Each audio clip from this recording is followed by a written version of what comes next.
Nhưng mà thơ bập rồi chàng người mé. Ui. Xin cam rồi. Xin cam.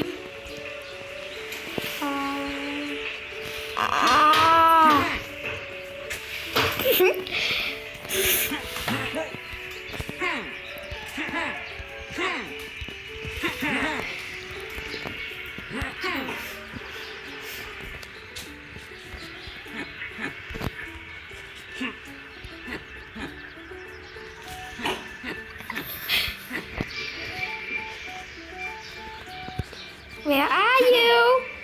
We're punya. Hey, go on.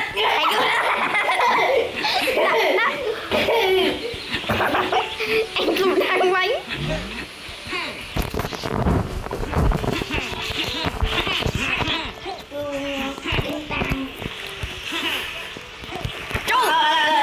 Lên mẹ bùn.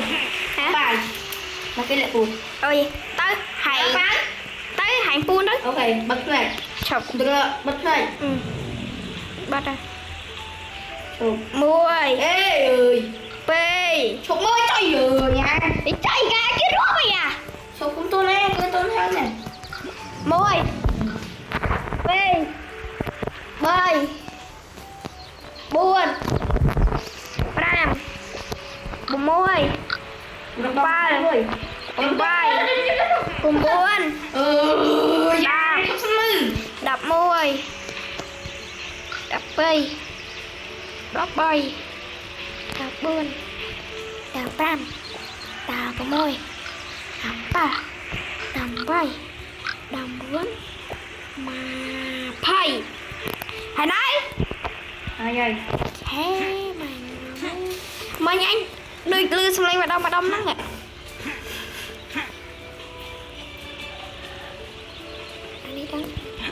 Tới chơi mẹ.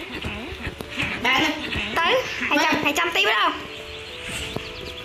Tới 200 tí ơi. Trời chơi ở đây khôi kém nè. Đây 100 tỷ. Tới Tỷ. Đừng. Vô lên khôi kém bừng. Lên khôi kém. Nè bông bông cho con đu ta mẹ. Lên khôi kè. Anh lên sao kìa. Anh thao bay á.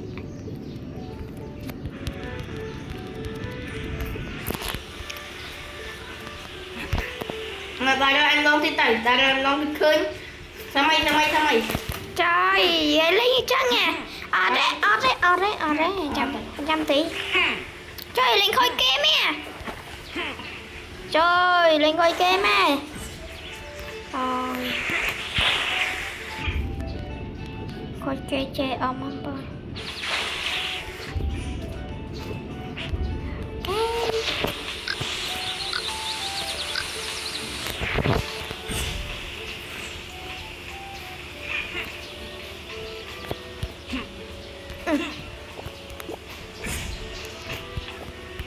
Nào tay 100 tỷ.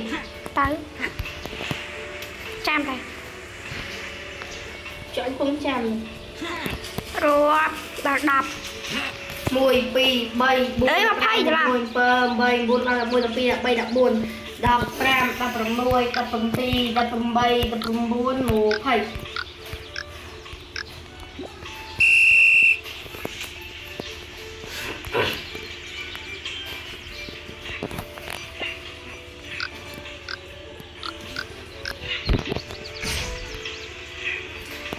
Ra chim linh mịch. Check bay.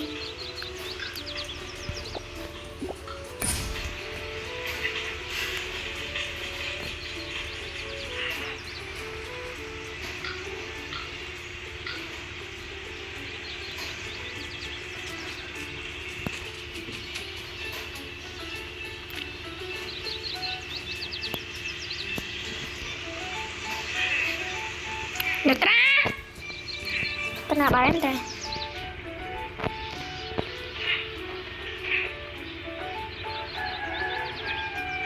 Vâng.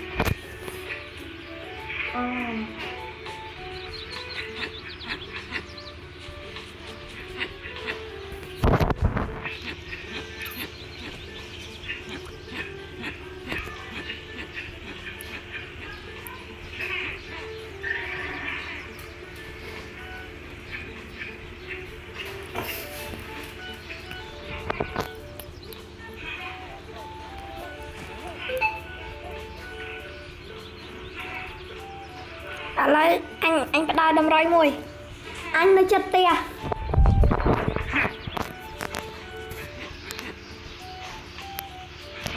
ơi Nào 200 đi rồi. đấy ok Này. mùi Tôi năm thật. Xong mày anh tuần thôi.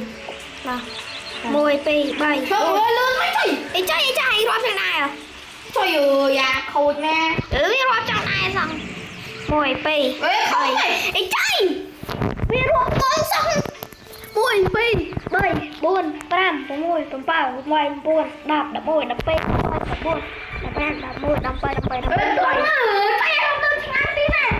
Không ăn đi mà tôi không ăn dư. À tôi trong đó anh một thương lương nữa nghe. lươn tụi pi xong nè Lương tôi quen nó trời khôi nè.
Này làm roi đi. Không lên. Trời ơi trời.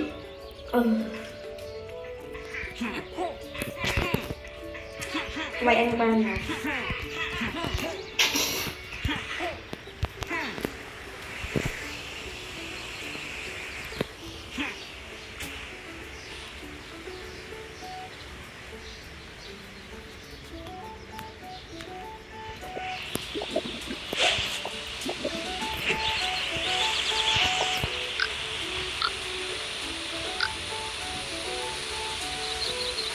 Trong gì? Stop! Girlfriend! và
Oh my god.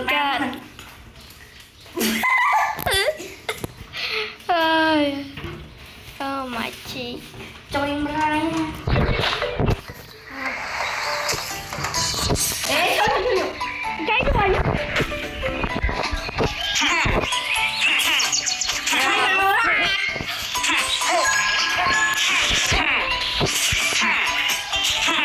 Chắc biết chưa?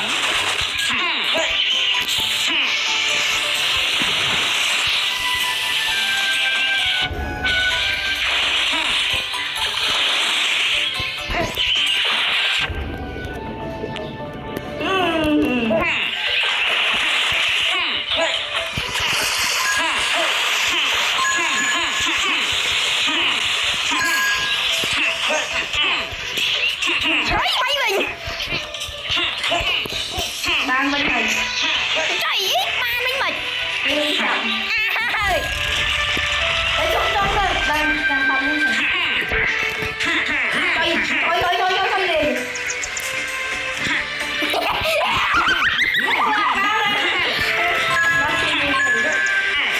mùi đạp ba đây, ba với này. Ê, ba với nhảy.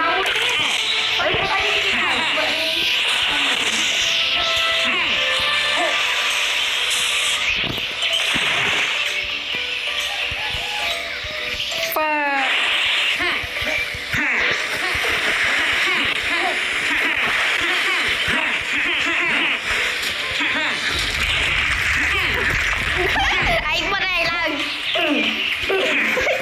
anh chắc là lời chắc vậy. Ơi, phải đấy.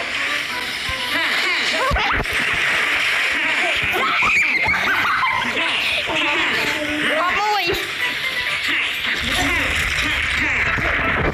Ui, vào đây má. Mấy mèo. Anh ơi lên thôi kia. Mày.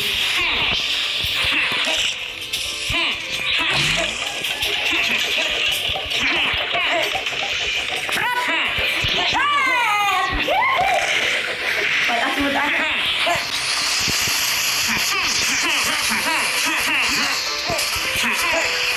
Rồi. Nè mùi. Đây. Cái gì vậy chàng?